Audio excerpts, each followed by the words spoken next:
सनातन पर विवादित बोल की गूंज तमिलनाडु से कर्नाटक होते हुए अब यूपी तक सुनाई देने लगी है। यूपी के रामपुर में स्टालिन के बेटे और मंत्री उदयनिधि स्टालिन और कर्नाटक में मंत्री प्रियांक खड़गे के लिए केस दर्ज हो गया है। दोनों पर धार्मिक भावनाओं पर चोट पहुंचाने का आरोप है। उधर कर्नाटक के ही गृह मंत्री धर्म को लेकर नए विवादों के अध्याय के पन्ने पलट चुके हैं। मंत्री जी परमेश्वरा ने कह डाला कि आखिर कौन है हिंदू धर्म का संस्थापक, कब ये धर्म अस्तित्व में आया।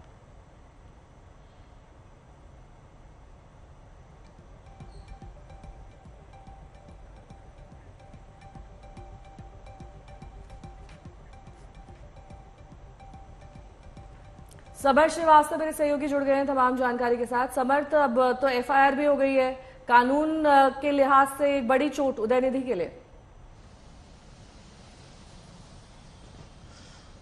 बिल्कुल नहीं, ये बड़ी चोट पूरे गठबंधन के लिए भी कही जाएगी, क्योंकि जिस तरह से उदयनिधि हैं यानी कि मुख्यमंत्री तमिलनाडु के बेटे हैं और मल्लिकार्जुन खड़गे के जो बेटे हैं प्रियंक खड़गे, उन दोनों के ऊपर ये एक एफआईआर हुई है। कहां हुई है? उत्तर प्रदेश के रामपुर जिले में ये एफआईआर हुई है। तो ये एक बड़ी खबर है इस लिहाज से भी कि जो धाराएं इसमें लगी हैं एफआईआर में, जो हमने देखी हैं, उसमें साफ है कि जो धार्मिक भावनाएं को इन्होंने जो है हर्ट किया है, उसको लेकर वो धाराएं लगाई गई हैं। और ऐसा भी एक रामपुर के जिले में हुआ है। उन वकीलों ने जिन्होंने ये एफआईआर करवाई है, एक कंप्लेंट दी गई जिसमें मीडिया के तमाम वीडियोस दिखाए गए, जिसमें ये यहाँ पर दोनों के ही द्वारा इस तरह की टिप्पणी करी गई, जिसमें सनातन धर्म के ऊपर आपत्तिजनक टिप्पणी थी। इसको लेकर बीजेपी तमाम नेताओं ने स्टालिन और इंडिया गठबंधन को घेरा भी है कि आपके नेता इस तरह के बयान दे रहे हैं और नाम अपने गठबंधन का इंडिया रख रहे हैं, जिसको लेकर एक अलग ही कॉन्ट्रोवर्सी इस वक्त चल रही है। हालांकि जो ऑपोजिशन है उसमें ज्यादातर नेता इस बात को लेकर चुप्पी साधे हैं। तमाम कांग्रेस नेताओं ने एक पर्सनल बयान बताया है, तो कहीं ना कहीं जो स्टालिन के बेटे हैं उन्होंने उनकी जब दोबारा मीडिया से बात हुई तो उन्होंने इस बयान को दोहराया है और उन्होंने ये कहा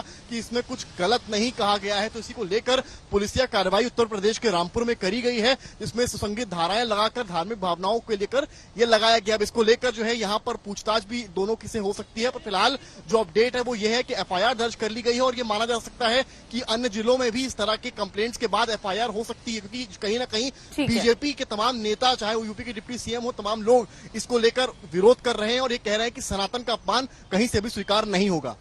ठीक है समर्थ, आप नजर बनाए रखिए और उदयनिधि का बयान भी आपको सुनवाते हैं, जिसको लेकर ये बवाल है और एफआईआर तक दर्ज हो चुकी है। Why do you hate Sanatana Dharma? Are you in favor of Sanatana Dharma? Sir, my take is entirely No, I'm asking you a question. Are you in favor of Sanatana Dharma? I cannot reply. Why? Why should I reply to you now? I'm requesting you because I am also requesting you. What is your take on Sanatana Dharma? it seems like politicians are taking. What is your take? Why? I can't say. Why can't you say? You have to say. You have to ask questions. Please ask. That's what I asked. I've already made my thoughts on it. I will never back out on it. I will always stand. I will ask questions. Thank you. Any religion that does not promote equality, any religion that does not ensure that you have the dignity of being a human being is not a religion according to me.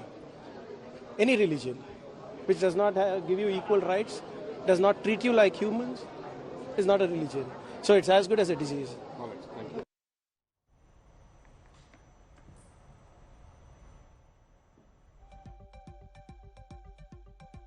ಅನೇಕ ಧರ್ಮಗಳು ಹುಟ್ಟಿಕೊಂಡಿದ್ದಾವೆ.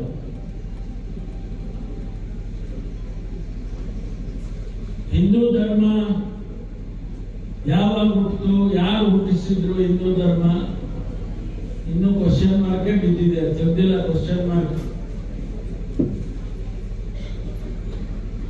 ಬೌದ್ಧ ಧರ್ಮ ಈ ದೇಶದಲ್ಲಿ ಹುಟ್ಟಿತು, ಜೈನ ಧರ್ಮ ಈ ದೇಶದಲ್ಲಿ ಹುಟ್ಟಿತು, ಹೊರಗಡೆಯಿಂದ ಇಸ್ಲಾಂ ಧರ್ಮ ಬಂದಿದೆ, ಕ್ರೈಸ್ತ ಧರ್ಮ ಬಂದಿದೆ. ಈ ಎಲ್ಲದರ ವಿಶ್ಲೇಷಣೆ ಮತ್ತು ಸಾರಾಂಶ ಮನುಕುಲಕ್ಕೆ ಒಳ್ಳೆಯದಾಗಬೇಕು.